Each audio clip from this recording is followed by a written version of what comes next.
우리에게 주시는 하나님의 말씀은 요한계시록 7장 1절부터 17절까지의 말씀입니다. 일곱인에 대한 이야기가 6장 1절부터 8장 1절까지의 기록이 되어 있는데요. 여섯 번째 인까지가 6장에 기록되어 있었고 7장에는 막간이라고 해서 인에 대한 이야기가 나오지 않고 마지막 일곱 번째 인을 떼는 이야기는 8장 1절에서 하고 있습니다. 막간이라는 7장을 왜 삽입하고 있을까요? 저자 요한이 의도적으로 한 것으로 재앙이 쏟아지는 상황을 직면하고 살아야 하는 하나님의 백성들을 위로하는 것으로 교회를 격려하고자 하는 의도입니다. 오늘 7장의 말씀을 해석하기 위해서는 누가 능히 서리오? 라는 질문으로 시작하는데요. 이 수사적 의문문은 아무도 하나님의 진노의 심판 앞에 설 수 없고 견딜 수 없다는 것을 말하고 있습니다. 누가 설 수 있을까요? 그에 대한 답이 7장 1절부터 8절에 기록되어 있습니다. 오늘 본문은 두 부분으로 나눌 수 있는데요. 1절로 시작하는 2일 후에는 땅에서 일어나는 일들이고 9절로 시작하는 2일 후에는 하늘에서 일어나는 일들입니다. 여섯 번째 인을 떼며 하나님의 진노가 이르렀는데요. 7장 1절에 보면 천사 넷이 땅의 네 모퉁이에 서서 바람을 붙들어 땅이나 바다나 각종 나무에 불지 못하게 하고 있습니다. 바람을 붙들고 있는 천사는 명령이 떨어지기만을 기다리고 있습니다. 그런데 그 명령이 바람을 불라는 것이 아니라 3절에서 하나님의 종들의 이마에 인치기까지 해야지 말라고 합니다. 잠시 유보의 명령입니다. 왜 그렇습니까? 심판을 시작하기 전에 성도들을 심판으로부터 보호하기 위함입니다. 4절에서 요한은 인치심을 받은 수를 들었는데 그 수가 14만 4천이라고 합니다. 그렇다면 인치심을 받은 수는 하나님의 진노를 피할 수 있게 되는 것인데요. 그들은 누구이고 몇 명일까요? 그들은 인치심을 받은 자 14절에서 어린 양의 피에 그 옷을 씻어 희게 한 사람들이라고 하고 있는데요. 이 두 말은 같은 말로써 진노의 날에 심판을 피하는 사람들입니다. 수는 몇 명일까요? 이단들이 말하는 것처럼 14만 4천 명만 진노를 피할 수 있는 것이 아닙니다. 이 수는 문자적으로 풀면 안 됩니다.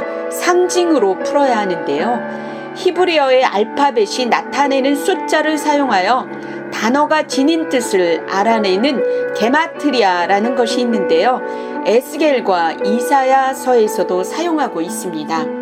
구약의 백성 12와 신약의 백성 12를 강조할 때는 곱하고 충만하다는 것은 10인 완전수를 사용하는데 여기에 더 충만하다라는 것을 나타낼 때에는 10의 3제곱인 1000을 곱합니다.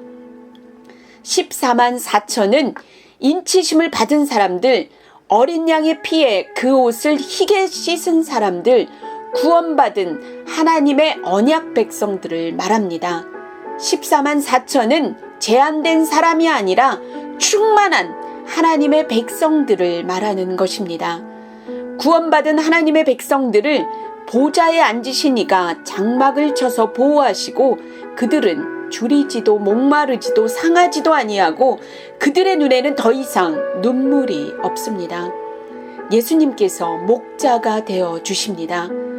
구원받은 자들이 하는 것은 무엇인가요? 찬송과 영광과 지혜와 감사와 권능과 힘을 찬양하는 것입니다. 우리 보좌 앞에 모였네.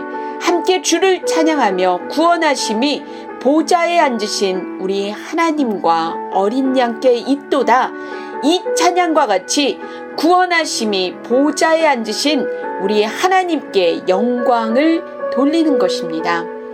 큐티의 안목 애청자 여러분, 하나님의 진노 앞에 설 자는 아무도 없습니다. 누구도 당해낼 수 없는 그 상황에서 우리 하나님께서 하시는 일은 그 진노에서 건져 구원하시는 것인데요. 그 건짐을 받을 수 있는 유일한 길을 성경은 인치심을 받은 자, 어린 양의 옷에 흰 옷을 씻은 사람들, 능히 셀 수 없는 큰 무리라고 합니다. 예수 그리스도로 말미암아 구원을 받은 우리는 보좌에 앉으신 어린 양을 찬양하며 감사해야 할 것입니다. 그 감사로 우리의 입술에 찬양이 끊어지지 않게 하여 주시고 하나님의 손에 모든 것이 달려 있음을 깨달아 알게 하시며 어린 양의 다스림과 통치 가운데 살아가는 저와 여러분의 삶이 되길 바랍니다. 기도하겠습니다. 사랑하는 하나님, 인치심을 받은 자, 어린 양의 피에 옷을 씻은 사람들에게 주님께서 약속하신 것은 지키고 보호하여 주신다는 것이었습니다. 목자가 되어주시는 것이었습니다. 오늘 고단한 우리의 삶에 선한 목자로 오시옵소서. 보좌에 앉으신 주님의 주권을 인정하게 하여 주시고 다스림과 통치 가운데 살아가게 하여 주옵소서. 구원받았음에 감사하며 보좌에 앉으신 주님께 찬송과 영광과 지혜와 감사를 올려드리게 하여 주옵소서. 마지막이 아니라 기회를 주시는 우리 주 예수 그리스도의 이름으로 기도합니다. 아멘.